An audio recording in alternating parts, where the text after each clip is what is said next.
Chris Bangle hasn't been in a conventional design studio in nearly a decade, but his controversial career still has the automotive community buzzing. The overhaul of BMW's design language split car enthusiasts down the middle, while his radical ideology left a bad taste in a lot of people's mouths. Some want to leave his legacy in the past, but his grip on the industry has only strengthened since its departure.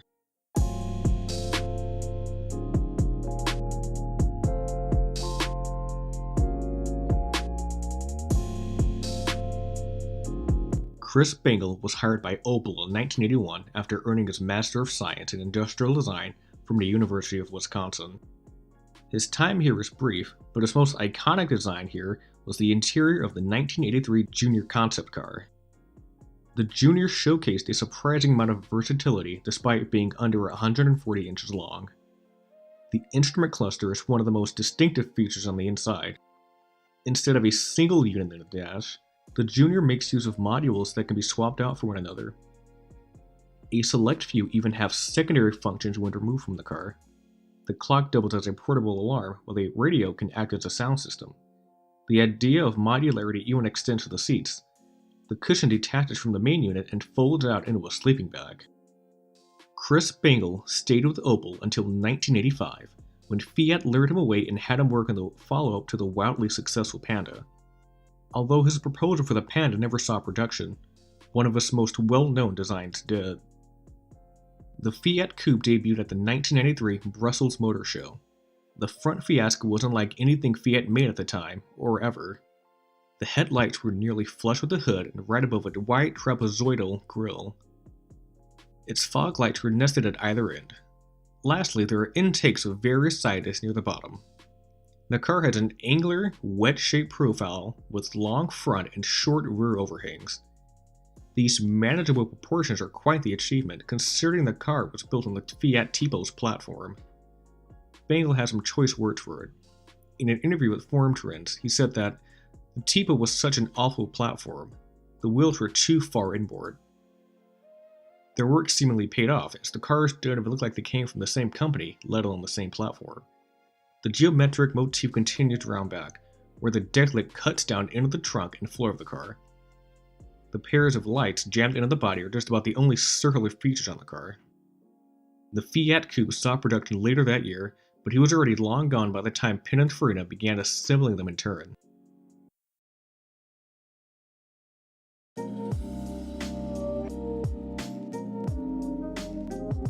Bangle moved to BMW in 1992 and became the brand's first American chief of design. Designers changed companies occasionally, but appointing a relatively unknown one to head their styling direction seemed like an odd decision at the time.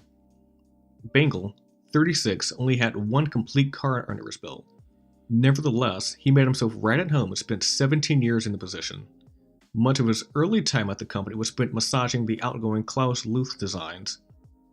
The car that would embody his full vision for BMW wouldn't be shown until the 1999 Frankfurt Auto Show. The Z9 was a 4-seat Grand Touring coupe that previewed one half of the brand's design language. BMW's traditional halo headlamps, kidney bean grille, and Hofmeister kink were just about the only elements that made it out of the car, and even they were clearly influenced by Bangle. There were still two sets of headlights, but these were packaged in an oddly shaped casing. A third light between the main unit and grille looks to be a link to the past. The grille itself has more depth and sports a chrome finish. The faint hood detailing actually continues into its tricks. Lastly, the distinctive Hofmeister kink appears to be noticeably softer than iterations on prior models. Of course, there are a host of completely new design details as well. The Z9 previewed their much maligned iDrive infotainment system. Instead of having buttons dominating the steering wheel and spilling onto the dash, all commands are performed using a singular dash in the center console. Bullet surfacing can be seen on the side of the car. Whereas older BMWs were slab-sided and had subtle orthogonal lines, the Z9 is smooth, rounded, even a bit pillowy. This unique treatment continues to the rear, where there are several, shall we say, interesting elements that find their way onto production cars. The other half of their design philosophy didn't turn up until the unveiling of the 2001 X-Coupe concept. This car introduced flame surfacing, a distinguishing profile feature that's inspired by a twisting flame. According to an article written by the New York Times in 2002, the story goes that, for 6 months in 1996, designers were exiled to a California beach house to pour over past models and new sketches. The 2003 Z4 was the first car to borrow from the X Coupe. The lines aren't as aggressive, but the pattern has been outright lifted from the concept. It also gets a bit of inspiration from the X9. It has a similar lower front clip and grille treatment. The concave and convex lines evoke memories of the Fiat Coupe. Another staple from Bangle-era BMW is the revolution, evolution, revolution philosophy. The revolution phase refers to when a new generation of car replaces an outgoing model.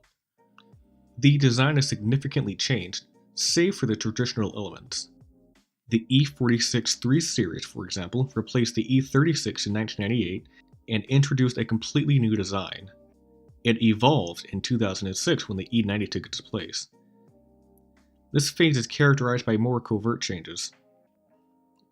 The 3 Series revolved again in 2011 with the release of the F30. Cars also undergo minor facelifts in the middle of their generation. Going back to the E46, the car went through a life cycle impulse, or LCI, in 2001.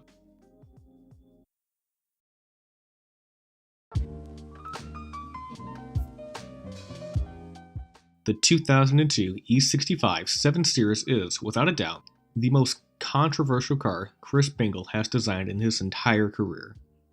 It was derided when it debuted nearly 20 years ago, and things haven't gotten much better today. The E65 clearly takes after the Z9, as evidenced by the rounded lower front clip, oblong headlight unit, and flowing hood detailing. Together, these elements contribute to the car's downward visual energy. This is in contrast to the outgoing E38, which made use of horizontal and vertical lines up front. The differences continue into the proportions. Whereas the E38 had a clearly defined 3-box architecture, the E65's cabin is pushed against the trunk, giving it a coupish profile that's somewhat similar to the Z9. Then there's the car's rear styling.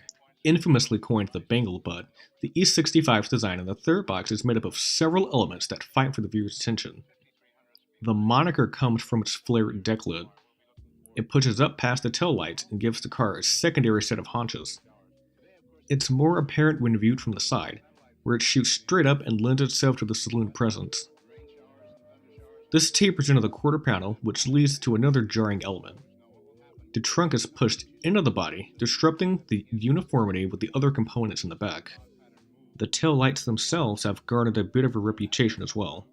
The supporting units sit right under the joint line and converge into a strip with the reverse lights, flanking them with their main units. They curve onto the side of the car, much like the ones on the Z9. These, as well as other questionable features, were toned down with the LCI in 2005, but the car had already etched itself into automotive history. BMW was met with massive blowback when the E65 debuted at the 2001 Frankfurt Auto Show. It shares real estate on Time magazine's 50 Worst Cars of All Time list with the Ford Edsel and Cadillac Cimarron, with the author citing the iDrive system and rear styling as reason enough to include it.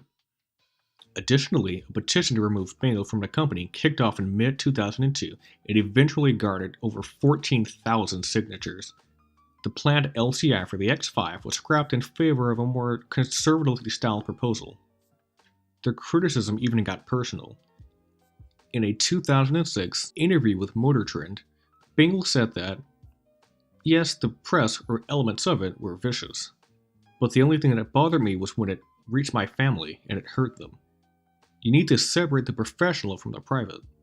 You need to draw the line. Regardless, Bangle stood tall in the face of criticism. He's occasionally said that photographs don't do the designs justice and recommends people to look at the cars in the flesh before coming to a conclusion. He also claimed the massive change to the understated saloon was inevitable. In the Motor Trend interview, he goes on to say, the old 7 Series, the E38 was an elegant car, an evolution of the classic BMW look, but it just wasn't penetrating the luxury market as we desired. It just didn't have the presence to be noticed. Bangle wasn't content with revolutionizing BMW's ethos. He wanted to reform the future of automotive design entirely, and the Gina represents the fruits of his efforts. The project began way back in 2001 and finally saw daylight in 2008. The body looks like it's made from metal, but it's actually a durable polyurethane coated spandex that's stretched over an aluminum frame. Its unique construction gives designers more freedom in their designs, since they aren't bound to conventional assembly practices.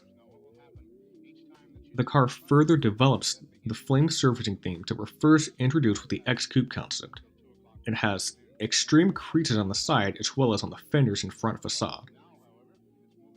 The Gina also has the ability to hide its headlights and taillights away when they aren't needed.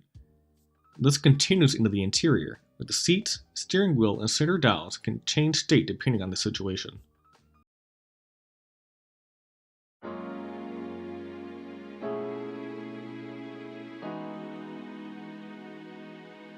Chris Bangle left his position and the entire car industry behind in 2009 after nearly 30 years in the business. He founded his own design consultancy, Chris Bangle Associates, that same year in Italy. They've done work for a variety of companies, including Hennessy, Mattel, and Adidas. Car designers occasionally wander out of the automotive spectrum and work on other projects. Bangle experienced this when Hennessy brought him in 2012 and asked him to redesign the bottle for the VSOP Cognac, a shape that hadn't been touched since 1954. Like his days at BMW, he found himself in a situation where he'd have to balance his desire to push the envelope with being mindful to a long-standing design language. His final design did just that, with a longer neck, raised shoulders, and a base with a small cavity that helps keep it stable. The brand's signature logo gives this iteration of their iconic bottle its own legs.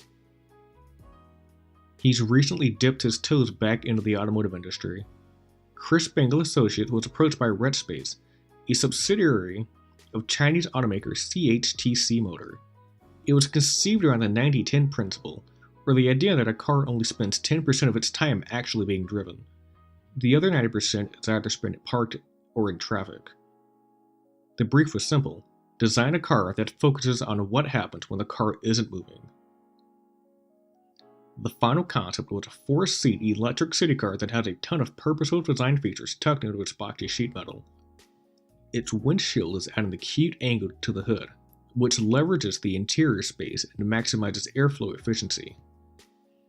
Additionally, the seating arrangement can be reconfigured to suit a variety of applications, including a lounging area and a workspace. Other features include Cartesian doors, or doors that slide out and backwards, and cordless, induction-based charging. All in all, the Reds EV is a customizable bump around that circles back to Bangle's work on the Opel Jr. concept 34 years ago. The automotive industry is still feeling the effects of this tenure with BMW. The E65's rear styling was lambasted in its day, but is now being used in cars in varying niches and market segments. iDrive was also a precursor to modern infotainment systems. Perhaps his most lasting impact, however, is his fearless and forward-thinking philosophy. Like it or not, Chris Bangle left the automotive world in a vastly different state than when he entered, and is certainly an industry icon.